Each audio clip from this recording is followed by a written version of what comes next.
Hai, hello, salam sejahtera Malaysia. Selamat datang ke channel Fels Lifestyle. Terima kasih tuan-tuan dan puan karena terus setia dan terus bersama di dalam channel ini. Saudara-saudara yang saya amat hormati, kalau cakap berita ataupun isu tentang tebuk atap, sudah pasti kita sudah berkali-kali mendengar. Bukan sahaja pada kerajaan hari ini, kerajaan Madani, kerajaan perpaduan, pimpinan Anwar Ibrahim, tetapi pada kerajaan sebelum ini juga kita pernah mendengar cerita tebuk atap. Bercakap tentang kerajaan hari ini, agak-agaknya tebuk atap ini, siapakah pelakunya dan bilakah akan dilancarkan aksi tebuk atap kali ini bagi kerajaan perpaduan? Saudara-saudara yang saya hormati, tuan-tuan dan puan, ini satu tulisan yang saya lihat. Pengkhianat akhirnya bertemu, aksi cium tangan Tun M tuai kecaman. Tular sedotan video rakaman gelagat golongan yang dianggap pengkhianat oleh penyokong kerajaan perpaduan ketika menyambut ketibaan Dr. Mahathir. Kelihatan sebahagian pemimpin PN termasuk timbalan pengerusi blok pembangkang Datuk Seri Hamzah Zainuddin mencium tangan Mahathir yang sedang melangkah masuk ke sebuah dewan. Beberapa ahli politik lain termasuk PAS turut bersalaman dan mencium tangan bekas ahli parlimen Langkawi berkenaan yang pernah sangat kejam terhadap PAS dan penyokongnya semasa berkuasa seperti tragedi Memali.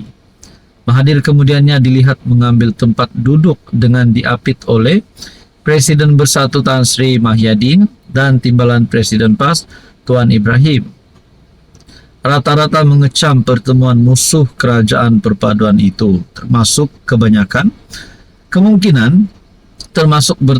kemungkinan perancangan tebuk atap untuk kali keberapa. Ada juga berseloroh bahawa Mahathir tidak suka semua Perdana Menteri, sebaliknya paling sayang PM4 dan PM7, yaitu dirinya sendiri yang pernah 2 kali menjadi PM. Kelibat Setiausaha Agung PAS Taqiyuddin Hasan yang mengekori Mahathir dari pintu masuk dewan sehingga ke meja makan, turut mengundang kritikan. Hal ini memandangkan Taqiyuddin pernah berkhidmat sebagai ahli Majlis Mesyuarat Kerajaan Negeri Kelantan semasa pentadbiran Allahyarham Tuan Guru Nik Abdul Aziz Nikmat sebagai Menteri Besar. Pemimpin PN sering digelar sebagai pengkhianat ekoran kejatuhan kerajaan PH yang dipimpin oleh Mahathir selepas hanya 22 bulan berkuasa. Digelar langkah Sheraton pada Februari 2020, beberapa pemimpin bersatu dikepelai Mahyadin dan sekumpulan ahli parlimen PKR yang diketuai oleh Datuk Seri Muhammad Azmin Ali keluar daripada PH. Mereka kemudian bersama UMNO dan PAS membentuk kerajaan baru yang kemudian dikenali sebagai Perikatan Nasional. Tindakan tersebut dianggap sebagai pengkhianatan kerana mengakibatkan kerajaan PH tersungkur tanpa melalui pilihan raya. Jadi agak-agaknya lah, masih adakah yang mahu menyokong mereka ini? Muka-muka pengkhianat menurut penyokong kerajaan perpaduan. Anda rasalah, adakah Anwar akan tumbang melalui geng-geng tebuk atap ini sekiranya akan dilancarkan lagi? Entah keberapa kali sudahlah berita tebuk atap ini. Tapi kita kena ingat bahawa komponen kerajaan perpaduan sudah menyatakan mereka mahu melihat Anwar satu penggal ini. Maknanya tiadalah harapan untuk kepimpinan daripada pembangkang geng tebuk atap ini untuk menjatuhkan Anwar tanpa melalui pilihan raya. Kalau berani gentleman pada PRU 16 nanti. Kecuali lah ada ahli parlimen kerajaan hari ini tarik sokongan terhadap Anwar, mungkin barulah kita boleh consider Anwar berisiko untuk tumbang. Berkaitan dengan ini, apa komen Anda? Hai, hello, salam sejahtera Malaysia. Selamat datang ke channel Fels Lifestyle. Tuan-tuan dan puan yang saya hormati, sebelum kita terus kepada berita hari ini, tajuk beritanya memanglah Hadi Awang kritikal. Bukan kerana sakit, bukan kerana faktor usia.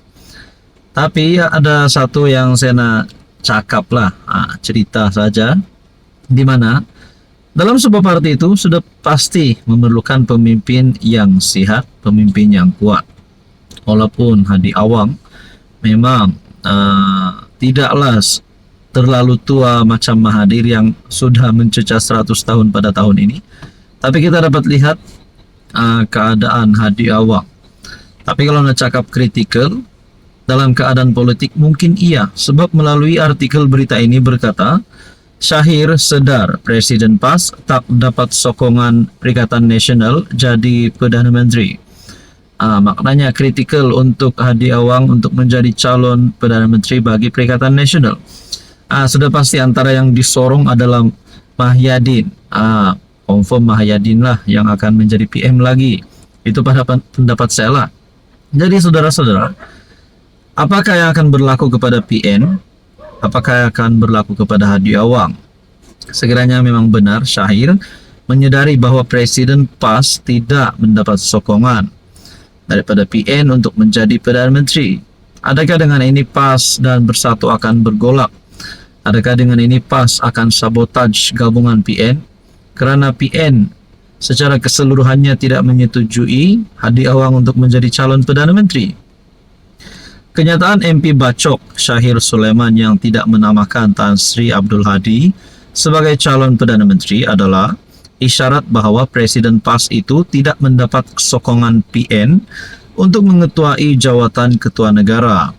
Setiausaha Agung Amanah Faiz Fadzil berkata, tidak logik jika PAS memilih Ketua Parti Bersatu untuk menjadi PM, sedangkan Ketua Parti PAS seorang ahli parlimen dan tokoh ulama terkenal. Maka apabila Shahir sedar tidak menamakan Presiden PAS sebagai calon Perdana Menteri, dia sedar bahawa Presiden PAS tidak mendapat sokongan daripada ahli parlimen dari parti koalisi lain Perikatan Nasional, walaupun PAS mempunyai lebih ramai ahli parlimen. Ini adalah isyarat bahawa keretakan sedang berlaku di dalam PN. Pada masa sama, Faiz berkata, kenyataan Shahir bahawa teknokrat boleh diangkat sebagai calon PM sangat mengecewakan. Kerana Perdana Menteri adalah orang politik dan sesebuah kerajaan dibentuk atas kuasa politik. Oleh itu, kata beliau, tokoh politik utama atau ketua parti sangat penting untuk dicalonkan sebagai PM bagi menjamin kestabilan sesebuah kerajaan. Maknanya saudara-saudara, adakah dengan ini geng tebuk atap 2.0 ataupun entah keberapa gagal lagi? Sebagai contoh, pelantikan PM9 yang bukan ketua parti telah menyebabkan ketidakstabilan politik. Adapun PM8 ketika menjadi PM, politik juga tidak stabil kerana mendapat kuasa secara haram dan tidak mengikut amalan demokrasi tulen. Berbalik kepada calon PM berdasarkan merit pribadi, ketokohan dan kebijaksanaan Anwar telah terbukti dengan kemantapan ekonomi negara dan pengiktirafan kuasa luar kepada Malaysia hari ini. Justeru tidak ragu, almarhum Fadzil Nur, mantan Presiden PAS, berani mencalonkan Anwar Ibrahim sebagai Perdana Menteri. Maknanya, satu lagi kemenangan besar untuk Anwar Ibrahim. Apa komen Anda?